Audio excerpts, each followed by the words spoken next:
morning, students. Welcome to our online class. I am Dr. S.T. Vyas from Government Dungar College, and in this class, we are taking literary history. And in literary history, we have two topics, Indo Anglian literature and Indian Renaissance. In this class, we are going to discuss about the Anglo Indian or Indo Anglian, or which is recently called the Indian writings in English.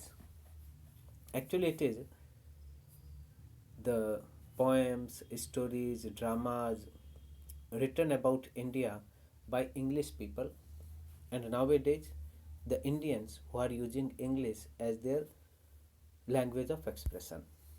So let's start.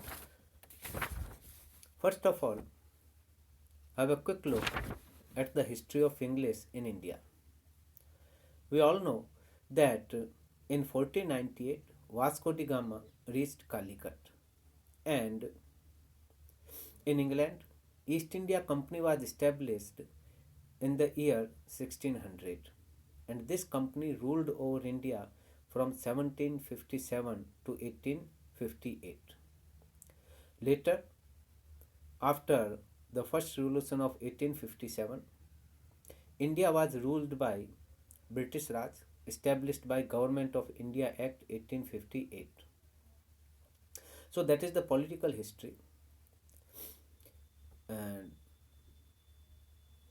during these years, in 1612, Sir Thomas Roe visited the royal court of Jahangir for a commercial treaty. Then, what another important incident took place. It was in 1835 when Benedict, who was the Governor General of India, he made English the official language of government and medium of instruction in higher education, following the recommendations of T.B. Macaulay. We are familiar with the name Macaulay. Still, we are under the education system that was established by Macaulay. As a result of this, the universities were established in Madras, Calcutta, and Bombay to promote European literature and science in India. It followed that English became a medium of literary expressions also. Indian English literature has actually evolved from this background. We should have a look at what scholars say about this development, about this historical development. And I am quoting lines from a concise history of Indian literature in English. And here it is said that by the year 1800, there was no real challenge left for the British domination of India from either the other European forces, which were the Dutch, the French, and the Portuguese. All these forces were defeated by the English. And then there was no threat from the native states. The British domination eventually covered all aspects of Indian life after that, means political, economic, social, and cultural, all these fields of Indian life, they came under influence of British culture. The introduction of English into the complex hierarchical language system of India has proved the most enduring aspect of this domination. Especially when English was introduced in our system, all the fields of our social life, our economical life, our political life, even our cultural life, all these things were under shadow of English influence. By 1800, the battles of Plassey, which was fought in 1757, and the Battle of Buxar, which was fought in 1764, they were fought and lost by the Indian side. The result of this was that the company, East India Company, got hold of the Indian systems.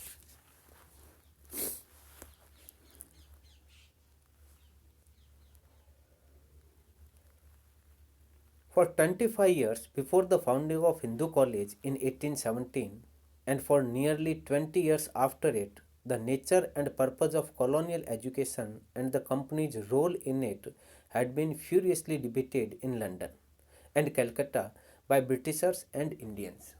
We are discussing, we are talking about the introduction of English in our system. So actually the English people they need baboos or clerks who could work as a medium, a bridge between the native Indians and the English system. For this purpose, they prepared the education system to suit their purpose. In 1792, in one of the earliest discussions on the subject, a director of the East India Company had stated, "We just lost America from our folly in having allowed the establishment of schools and colleges. It would not do for us to repeat the same act of folly in regard to India." So, if we are to rule India forever, we will have to introduce our own education system. That was the suggestion made by the directors and officials of East India Company of that time. Matters came to a head during the Anglicist Orientalist controversy in 1835, to be resolved once and for all by Thomas Babington Macaulay's Minutes on Education of the same year, in 1835. It said in its most cited part, what Macaulay said: "We must at present do our best to form a class who may be interpreters between us and millions whom we govern, a class of persons, Indian in blood and color, but English in taste, in opinions, in morals, and in intellect." That is the foundation on which the Macaulay education system is based. So, after that, the colonial system of education was imposed upon us.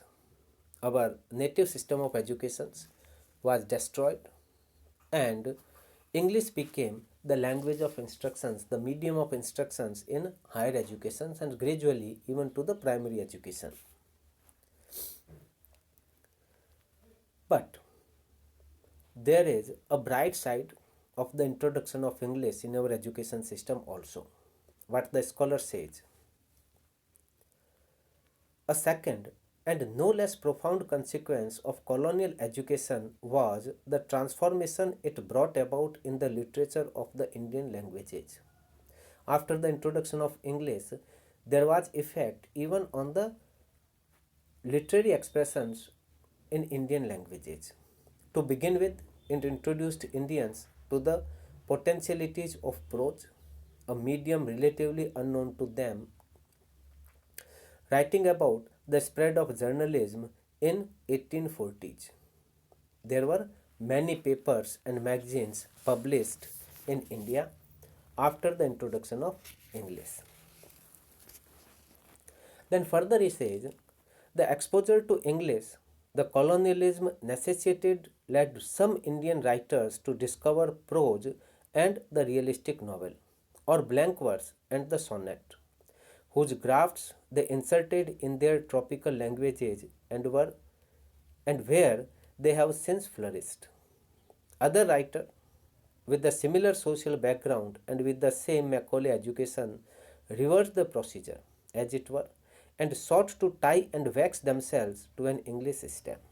Some people were so much influenced by that system that they converted themselves to the English, to Christianity. And there were some others who used that powerful medium English to express their own uh, natural desires, their own native and local aspirations. Though there were no misgivings about this writing initially, nor indeed about English, things started to change in the 1870s. But here we should move further because the history is too long. We can say that the introduction of English in our education system, obviously, it was a curse for us because it disturbed all the cultural texture of our country. At the same time, it brought something good. It gave us a weapon, the European weapon of expression with which we were able to, or our leaders of that time were able to, point out the injustice in democracy that was done by the British Raj on Indian people. So, we move further, and now we come to our Anglo Indian literature. In the beginning, the Englishmen living or visiting India, they wrote their experiences and adventures in English. Father Thomas Stephens published his letters, and Ralph Fitz published his experiences of travel in India. They came here, they got experiences here, and then they recorded their experience in English. It was the beginning of the Anglo-Indian literature that included the writings of Englishmen in India on Indian themes. This is the earliest form of Anglo-Indian literature. This term, Anglo-Indian literature, was used in a volume of writings by native students published in Calcutta in 1883. This term had a racial connotation and excludes the native writings in English, so it was changed to Indo-Anglian literature. Earlier, it included the writings of the English, writing in English about India. But then it also included the Indian writers, the native writers who used to write in English about the Indian themes. So now the name was changed to Indo-Anglian literature. Once it was misprinted as Indo-Anglican literature also. But largely it was recognized by this term Indo-Anglian literature. Now it is called Indian writings in English, as K.R.S. Iyengar has proposed, or as the Sahitya Akademi calls it, Indian English literature. So now these two terms are in currency: Indian English literature or Indian writings in English. In our next class, we will continue with this topic and look into the matter what our course book says. Till then, goodbye, students.